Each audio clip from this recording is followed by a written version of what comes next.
고린도후서 12장입니다. 1절. 바울은 11장 16절에서 어리석은 자랑을 한 후에 또다시 자랑을 하나 더 하려고 합니다. 이 자랑은 앞에서 언급한 어리석은 자랑과 같이 육신을 따라하는 자랑입니다. 그러나 이번에는 그것을 무익한 자랑, 즉 자기에게 아무런 유익이 없는 자랑이라고 말합니다. 그러나 바울은 무익한 자랑이지만 꼭 해야만 할 필요성을 느꼈습니다. 그 이유는 11장 18절에서와 같이 거짓 사도들이 자랑하기 때문입니다. 거짓 사도들은 자신들의 영적인 특별한 경험을 자랑하면서 자신들이 바울보다 더 영적인 존재라고 자랑했던 것 같습니다. 이에 대해 바울도 영적 경험으로 말하면 나도 그들보다 더 신령한 경험을 가지고 있다고 말합니다. 그러면서 바울은 그러한 경험을 자랑하는 것이 사실은 아무런 유익이 없다고 말합니다. 왜냐하면 바울에게 주어진 하나님의 능력은 그러한 경험에서 나온 것이 아니기 때문입니다. 여기서 바울이 3인칭을 쓰고 있는 것에 주목하세요. 3절입니다. 바울은 14년 전에 자신이 경험한 천상적인 환상에 대해 설명합니다. 바울이 14년 전이란 말을 굳이 밝히는 것은 이사야 6장, 예레미야 1장, 에스겔 1장에서 예언자들이 환상의 시기를 밝히는 전통에 근거한 것입니다. 구약 전통에서는 이야기의 역사성을 밝히는 점이 중요합니다. 이 설명을 통해서 바울이 드러내려고 하는 것은 다음과 같은 내용들이죠. 첫째, 바울이 경험한 환상은 매우 신비한 것이어서 인간이 이해하기 어려운 것이라는 겁니다. 바울은 자신이 하늘로 이끌려 가면서 몸 안에 있었는지 몸 밖에 있었는지 모른다고 2번씩이나 강조하고 있습니다. 이것은 그가 경험한 환상의 신비함을 강조하는 것이죠. 둘째, 하늘을 삼층천으로 이해할 때 셋째 하늘은 신적 영역에 속한 것으로 하나님께서 거주하시는 곳입니다. 바울은 자신이 삼층천까지 올라갔다고 말하므로 신적 세계를 경험했다고 말합니다. 거기서 하늘 계시를 들었는데 그것은 인간들이 이해할 수 없는 신비한 것이었습니다. 셋째, 바울은 자신의 경험이 하나님에 의한 것이라고 말합니다. 하나님만 아신다는 표현으로 하나님의 손에 이끌려 천상세계에 올라갔다고 말하는 것이죠.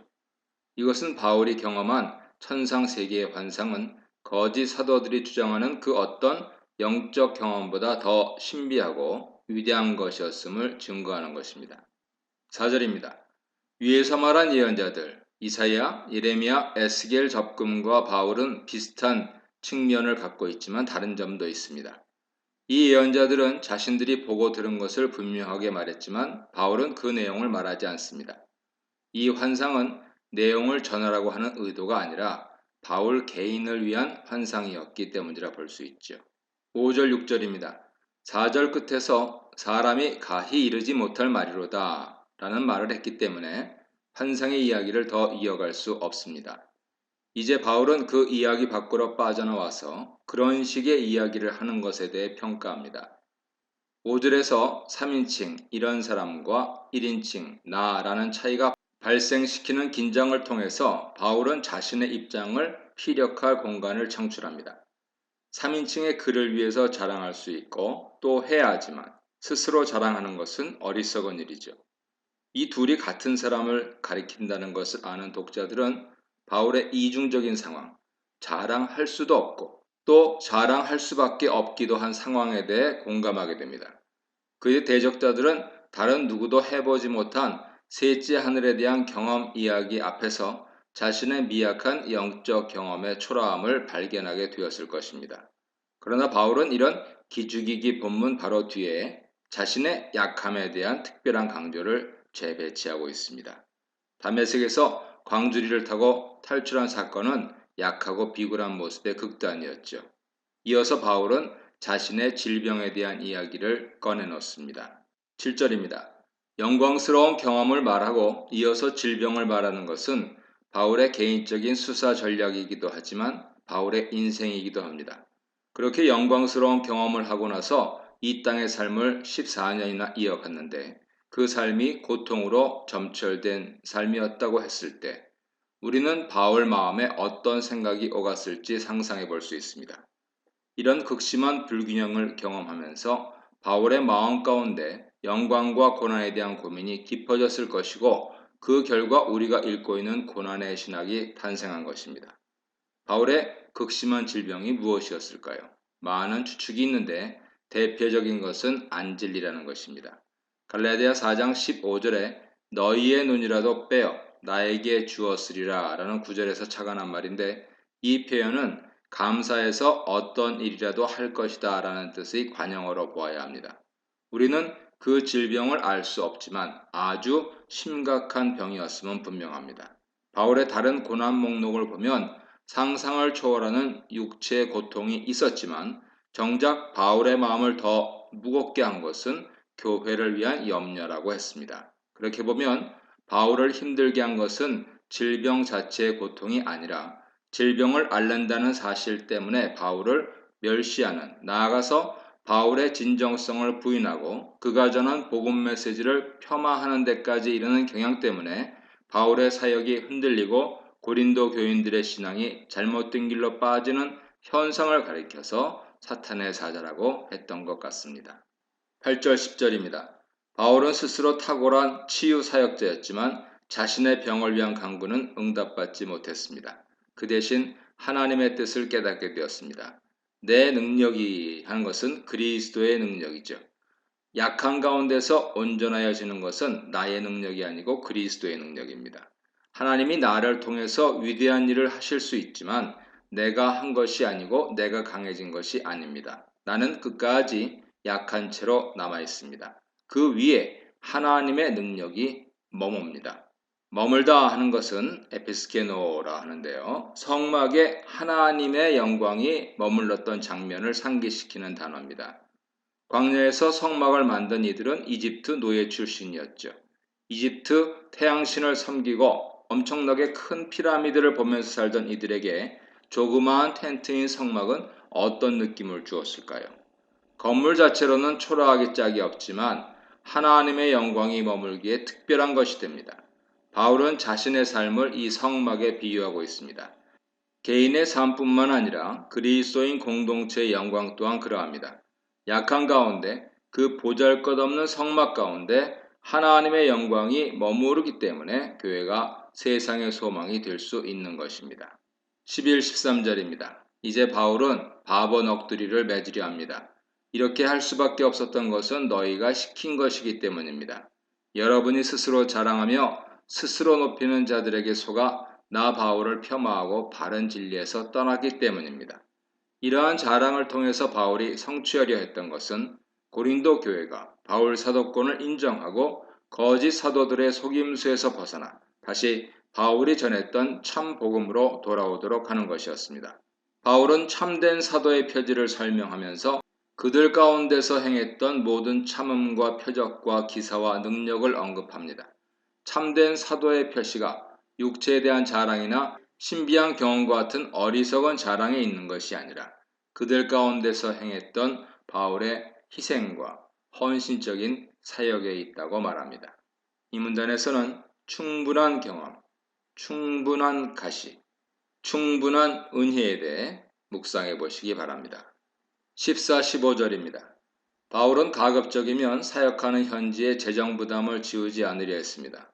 고린도 교회의 경우 내적 분열이 있었고 유력한 이들의 돈과 영향력이 교회를 힘들게 할 가능성이 있었기 때문에 특별히 조심했습니다. 그러나 다른 사도들은 재정 지원을 받았고 재정 지원을 받는 것 자체가 잘못된 것은 아니라는 원칙을 바울도 공유하고 있었습니다. 그래서 고린도 교인들의 입장에서는 이 문제가 계속 논란이 되어 왔기 때문에 자신들과의 관계 개선을 위해서도 이번에는 돈을 받지 않겠는가 하는 생각을 할 수도 있는 상황이었습니다. 그러나 바울은 받지 않는다는 원칙을 유지하겠다는 뜻을 밝힙니다. 그러면서 자신이 그들의 영적 부모임을 이유로 내세웁니다. 부모가 자식을 위하여 재물을 예비한다는 일반적인 상식에 의존하여 하는 말이죠. 이 말에도 오해의 소지가 있을 수 있습니다. 왜냐하면 마게도냐 교회로부터는 지원을 받았기 때문이죠. 따라서 본문에 대한 면밀한 검토가 필요합니다.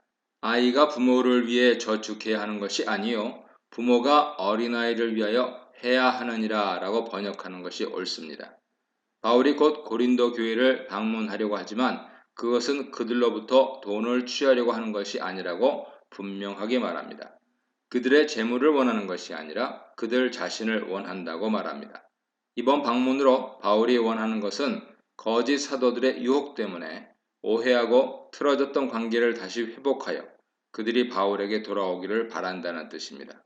바울은 영적 부모로서 오히려 자기가 자식을 위해서 재물을 주고 더 나아가 자기 자신까지 주려 한다고 말합니다. 이것은 그들에 대한 자신의 애정을 표현하는 것이죠. 거짓 사도들은 고린도 교회 성도들로부터 탈취하고 있지만 바울은 그들에게 재물뿐만 아니라 자신까지 주려고 합니다. 16, 18절입니다. 비방은 습관입니다. 바울이 돈을 받지 않은 것을 비방하던 사람들이 그 문제가 웬만큼 정리가 되자 이번에는 다른 문제를 들고 나왔습니다. 겉으로는 청렴한 척하면서 실제로는 속임수를 통해 돈을 챙기는 사람으로 몰아붙이는 것이죠.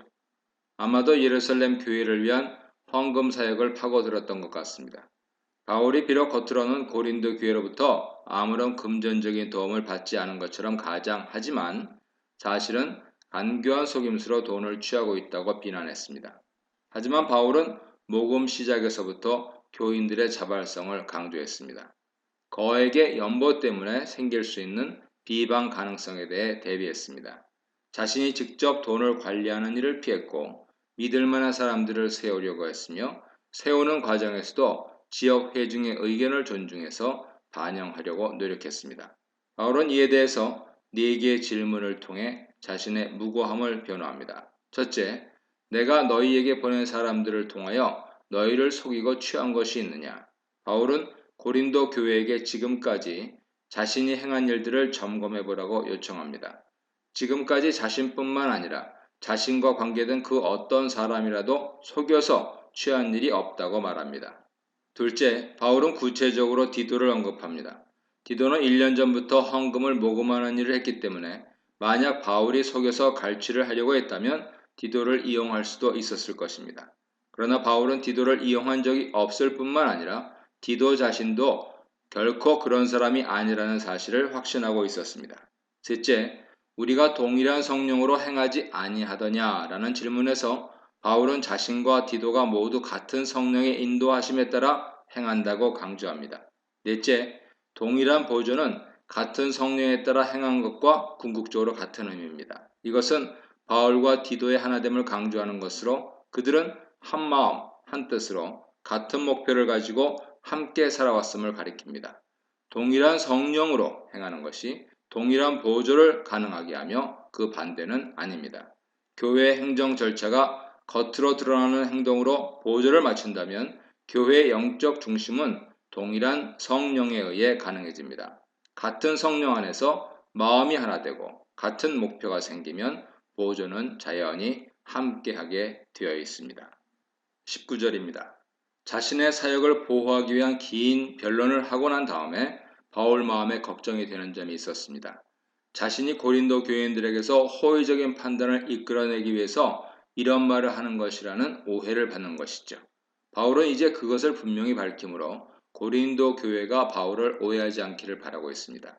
바울이 지금까지 말한 모든 것은 단지 자신의 억울함을 풀기 위해 자신을 변명하기 위한 것이 아니었습니다. 그것은 고린도 교회가 거짓 사도들을 받아들이고 그들과 함께 자신을 비난했던 것을 회개하고 바울을 참된 사도로 받아들임으로 다시 그리스도의 참 복음 위에 굳게 세워져 나가도록 하기 위함이었습니다.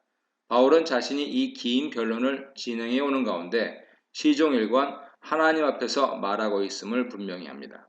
이는 단지 어떤 말을 하거나 의식할 때 하나님 앞에서 하려고 노력하는 것이 아니라 평상시의 삶이 늘 하나님의 임재 가운데 있기 때문에 가능한 일이었을 것입니다.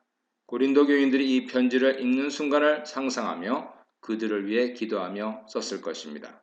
이 기도 가운데 우리는 바울이 고린도 후서를 쓴 목적을 제대로 이해할 수 있습니다. 사랑하는 자들아, 이 모든 것은 너희의 덕을 세우기 위함이라. 고린도 교인들의 호의를 얻는 것이 목적이 아니라 그 공동체를 바로 세우는 것이 목적입니다. 그들에게 복음을 전해준 자신을 거부하고 오해하고서는 건강한 공동체를 세우는 것이 불가능하기 때문에 자신을 변호한 것이죠. 21절입니다. 바울은 자신의 변호와 권면에도 불구하고 나중에 자신이 고린도 교회를 방문했을 때 그들이 여전히 회개하지 않고 죄 가운데 있을 것을 생각하고 그것을 두려워합니다. 두 번째 방문 때 바울은 범죄한 자들에게 회개하라고 강하게 도전했지만 도리어 굴욕을 당한 적이 있습니다. 오해와 비난에도 불구하고 방문을 연기한 것은 다시 그런 파국적인 만남을 되풀이하고 싶지 않아서입니다. 20절 하반절에 다툼과 시기화하는 것은 바울이 주로 고린도전서에서 다룬 문제들입니다. 고린도전서는 내적 분열 문제를, 고린도후서는 바울과 고린도 회중의 갈등을 다루고 있는데 이 대목을 보면 아직도 고린도전서에서의 문제가 완전히 해결되지 않은 상태인 것을 알 수 있습니다.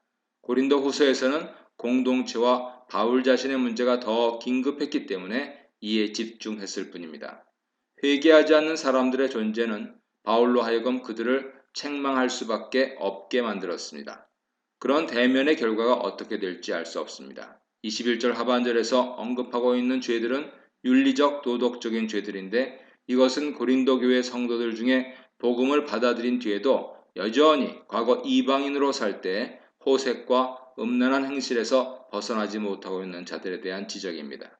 바울은 그들이 회개하고 복음에 합당한 삶을 살기를 원하고 있습니다.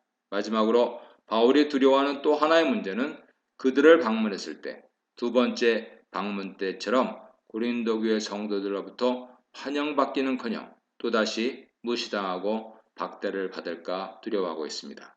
만약 그러한 일이 발생한다면 그들은 여전히 회개하지 않았다는 증거이며 이로 인해서 바울은 낮아질, 굴욕을 당할 것입니다. 바울은 그러한 일이 일어나지 않기를 바라고 있습니다. 이 문단에서는 성도 영혼에 대한 관심, 공동체를 위한 변호, 기쁨의 교제를 위한 방문에 대해 묵상해 보시기 바랍니다.